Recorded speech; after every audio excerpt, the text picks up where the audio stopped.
अगला है Lord M हर्ष, वर्ष 1823 से 1828 तक। हमारे नोट्स में इसके बारे में लिखा है कि इसके काल में पहला आंग्ल बर्मा युद्ध हुआ 1824 से 1826 तक, जो कि यांडबू की संधि 1826 से खत्म हुआ था। इसी के काल में बैरकपुर सैन्य विद्रोह हुआ था 1824 में, और इसी के काल में कलकत्ता में संस्कृत कॉलेज की स्थापना हुई थी 1824 में। इसने भरतपुर पर नियंत्रण कर लिया था 1826 में। अब हम नोट्स में देख ले रहे हैं कि विजन आईएएस के पीडीएफ फाइल में क्या दिया गया है, तो सेम वही जानकारी दी गई इसमें भी। कलकत्ता में संस्कृत कॉलेज की स्थापना 1824, पहला आंग्ल बर्मा युद्ध 1824 से 1826 तक, जो कि यांडबू की संधि 1826 से खत्म हुआ था। इसमें अंग्रेजों ने मलय प्रायद्वीप के क्षेत्रों पर अधिकार कर लिया था। भरतपुर पर नियंत्रण कर लिया था 1826 में। अब अगला नंबर है लॉर्ड विलियम बेंटिक का। यह 1828 में बंगाल का गवर्नर जनरल बनकर आया था। तो हमारे नोट्स में देख रहे हैं कि इसके बारे में क्या दिया है। इसके काल में विधि आयोग का गठन हुआ था चार्टर एक्ट 1833 के आधार पर 1834 में, जिसके अध्यक्ष मैकाले थे। 1835 में उच्च शिक्षा का माध्यम अंग्रेजी को बनाया गया मैकाले मिंट्स की सलाह पर। 1829 में सती प्रथा पर रोक लगाया इसने राजा राम मोहन राय के सहयोग से। इसके काल में ठगों का दमन हुआ 1830 में। भारत में आधुनिक पाश्चात्य शिक्षा का जनक माना जाता है इसको, और सबसे उदार व प्रबुद्ध गवर्नर जनरल। विजन आईएएस के नोट्स में देख लेते हैं पीडीएफ में क्या दिया है। विलियम बेंटिक 1828 से 1835 तक यह भारत का सबसे उदार और प्रबुद्ध गवर्नर जनरल था। 1833 तक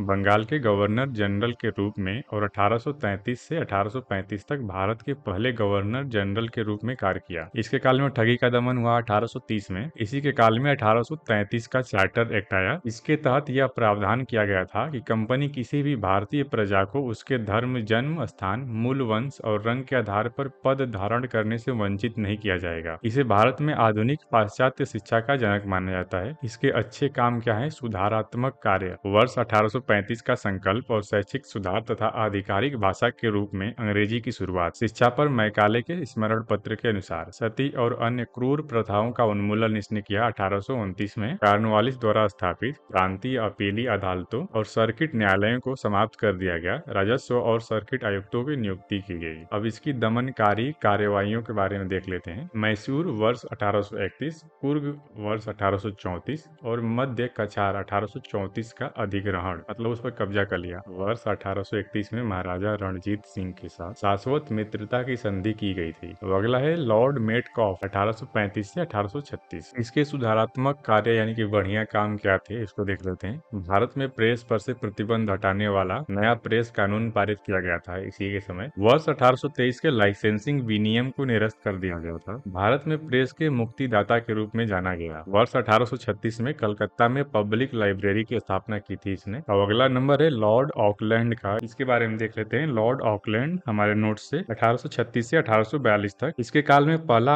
आंग्ल अफगान युद्ध हुआ था 1839 से 1842 तक, जिसमें अंग्रेजों की हार हुई थी। इसके समय शेर शाह असूरी मार्ग का नाम बदलकर जीटी रोड कर दिया गया था। और विजन आईएएस के फाइल में देख लेते हैं। अगला है लॉर्ड एलेनबरो, वर्ष 1842 से 1844 तक। हमारे नोट्स में इसके बारे में क्या दिया है उसको बता रहा हूँ। एलेनबरो को ओल्ड मैन इन हरी कहा जाता है, मतलब कि बुढ़ा आदमी जल्दी में, कुछ जल्दबाजी वाला काम किया होगा इसने। एलेनबरो द्वारा थॉमसन योजना 1843 से 1844 तक लाई गई, जिसमें देसी भाषा में ग्रामीण शिक्षा के विकास के लिए कार्य किया गया था। इसके काल में दास प्रथा का अंत हुआ था 1843 में, और इसी के काल में बैंक ऑफ बॉम्बे की स्थापना हुई थी 1844 में, जो कि बाद में इंपीरियल बैंक ऑफ इंडिया बना, और उसके बाद में आज का state bank of India. Vision IAS के फाइल में देख लेते हैं क्या दिया इसमें। इसके काल के दौरान रणजीत सिंह की मृत्यु 1839 में हुई थी। ये गलत दिया है क्योंकि उस समय ऑकलैंड था 1836 से 1842 तक। अगला है लॉर्ड हार्डिंग प्रथम, वर्ष 1844 से 1848 तक। इसके काल में पहला आंग्ल सिख युद्ध हुआ था 1845-46 में, जो कि लाहौर की संधि 1846 से खत्म हुआ। इसके काल में इसने खूंड जनजाति, जो कि ओडिशा की जनजाति थी, में प्रचलित नरबली प्रथा पर रोक लगा दिया गया 1844 में। इसने कन्या भ्रूण हत्या पर रोक लगाया। और विजन आईएएस की फाइल में देख लेते हैं क्या दिया है। कन्या भ्रूण हत्या और मानव बलि प्रथा का उन्मूलन 1847 में रुड़की इंजीनियरिंग कॉलेज की स्थापना। दमनकारी कार्यवाहियां क्या है इसकी। इसके काल में पहला आंग्ल सिख युद्ध हुआ था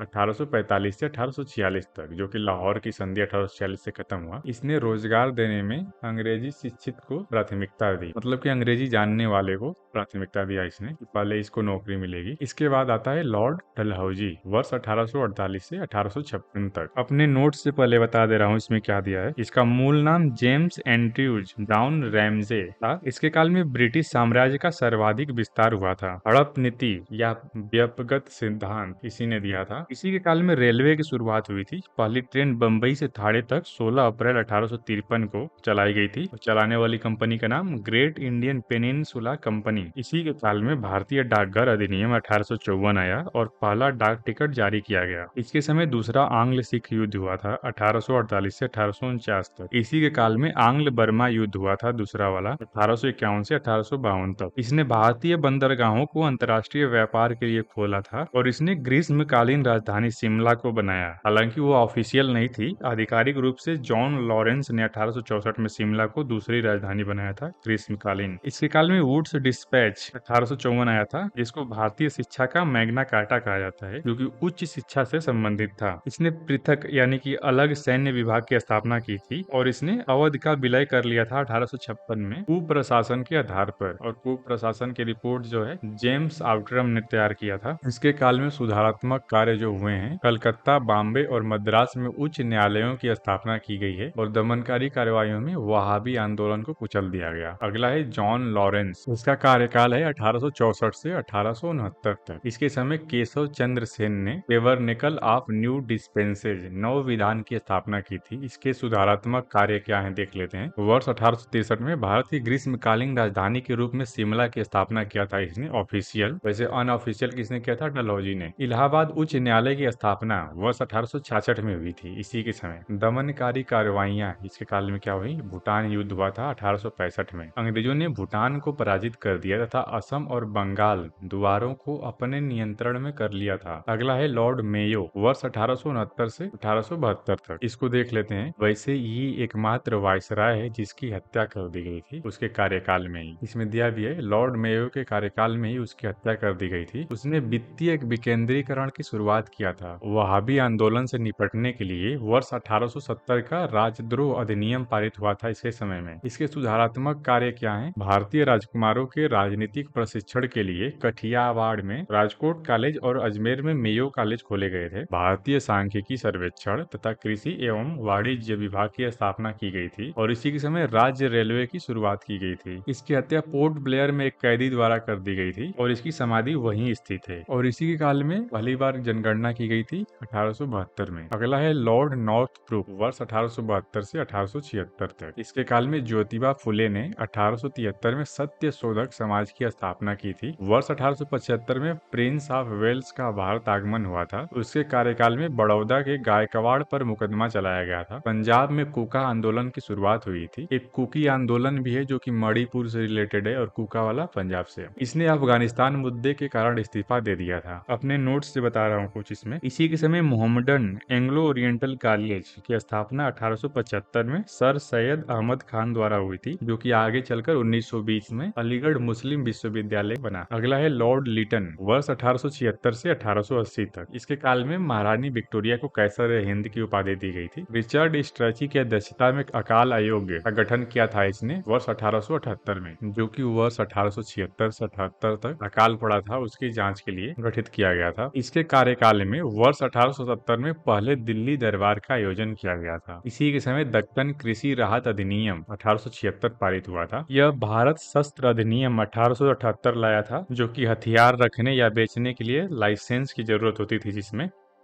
इसके समय वर्नाक्यूलर प्रेस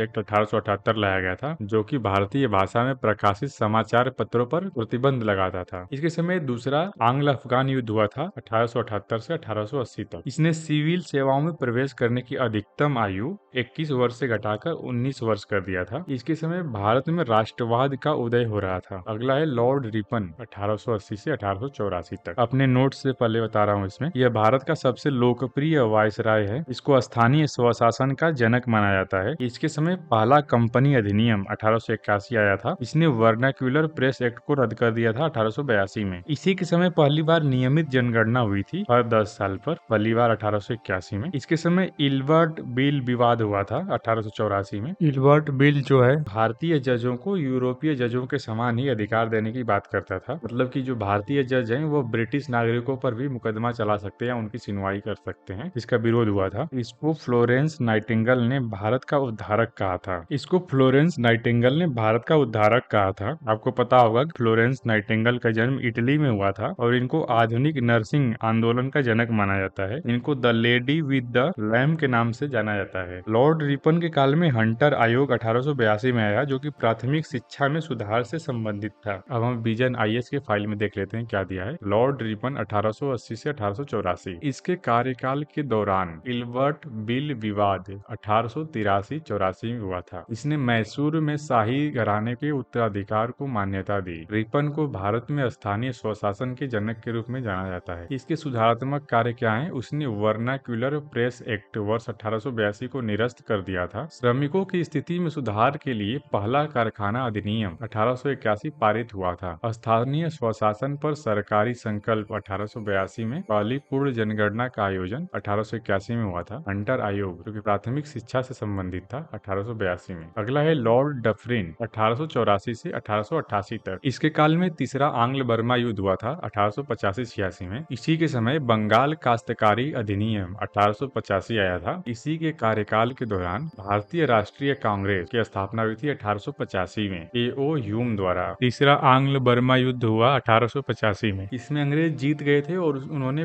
पूरे बर्मा को भारत में मिला दिया था। अगला है लॉर्ड लैंसडाउन वर्ष 1888 से 1894 तक। भारत और अफगानिस्तान के मध्य सीमा यानी डुरंड रेखा को परिभाषित करने के लिए डुरंड आयोग की स्थापना हुई थी इसके कार्यकाल में 1893 में। इसमें एक नोट दिया है कि वर्तमान डुरंड रेखा पाकिस्तान और अफगानिस्तान के मध्य स्थित है। रेखा का एक छोटा सा हिस्सा पाकिस्तान अधिकृत कश्मीर पीओके में भारत को स्पर्श करता है। लैंसडाउन के सुधारात्मक कार्य क्या है इसको देख लेते हैं। इसके कार्यकाल में कारखाना अधिनियम 1891 आया था। एज ऑफ कंसेंट एक्ट 1891, जिसे वर्ष 1891 के अधिनियम एक्स के रूप में भी जाना जाता है। इसके तहत 12 वर्ष से कम आयु की लड़कियों के विवाह पर रोक लगा दी गई थी। सिविल सेवाओं को शाही, प्रांतीय और अधीनस्थ के रूप में वर्गीकृत किया था इसने। और इसके समय भारतीय परिषद अधिनियम 1892, इंडियन काउंसिल एक्ट आया था। इसके बाद अगला है लॉर्ड एल्गिन द्वितीय 1894 से 1899 तक। इसके काल में 1896 से 1897 तक अकाल पड़ा था, जिसके बाद अकाल की जांच के लिए लॉयल आयोग नियुक्त किया गया था इसके द्वारा। इसके समय बिरसा मुंडा के नेतृत्व में मुंडा विद्रोह हुआ था। बम्बई में प्लेग का प्रसार हुआ था और 2 ब्रिटिश अधिकारियों की चापेकर बंधुओं द्वारा हत्या कर दी गई थी 1897 में। और इसको ऐसा कहा जाता है कि राजनीतिक कारणों से किसी ब्रिटिश अधिकारी की पहली हत्या थी ये। अगला है लॉर्ड कर्जन 1899 से 1805 तक। इसके बारे में पहले अपने नोट्स से बता दे रहा हूँ क्या लिखा है इसमें। भारत का सबसे अलोकप्रिय वायसराय था ये। कर्जन को गोखले ने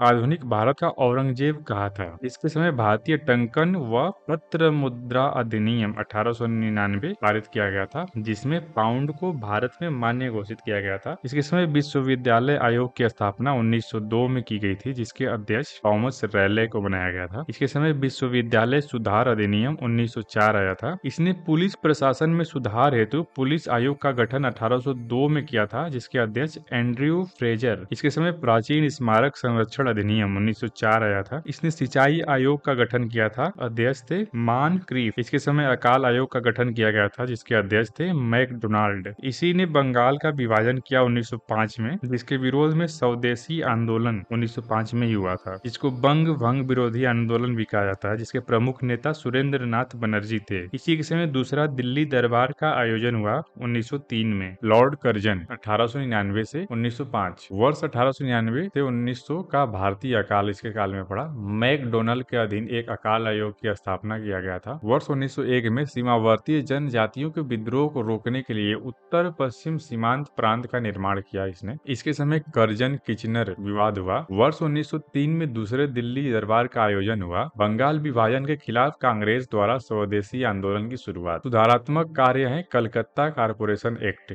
1899 में। पुलिस प्रशासन की समीक्षा के लिए सर एंड्रयू फ्रेजर की अध्यक्षता में पुलिस आयोग की नियुक्ति वर्ष 1902 में। विश्वविद्यालय आयोग की नियुक्ति वर्ष 1902 में तथा भारतीय विश्वविद्यालय अधिनियम वर्ष 1904 को पारित किया गया। इसके समय इसी के काल में वर्ष 1903 में पूसा कृषि संस्थान की स्थापना की गई। वाणिज्य एवं उद्योग विभाग की स्थापना की गई। प्राचीन स्मारक संरक्षण अधिनियम 1904 आया। इसकी दमनकारी कार्यवाहियां वाक अभिव्यक्ति पर अंकुश लगाने के लिए आधिकारिक गोपनीयता अधिनियम 1904 लाया गया। बंगाल का विभाजन 1905 में किया गया। वर्ष 1904 में यंग हस्बैंड मिशन तिब्बत भेजा गया। ये एक अधिकारी का नाम था, सेना के अधिकारी का नाम था यंग हस्बैंड, जो कि थोड़े समय के लिए तिब्बत पर कब्जा कर लिया था, तिब्बत में बढ़ रहे रूसी प्रभाव को रोकने के लिए। इसमें इतना ही था, शेष भाग अगले वीडियो में।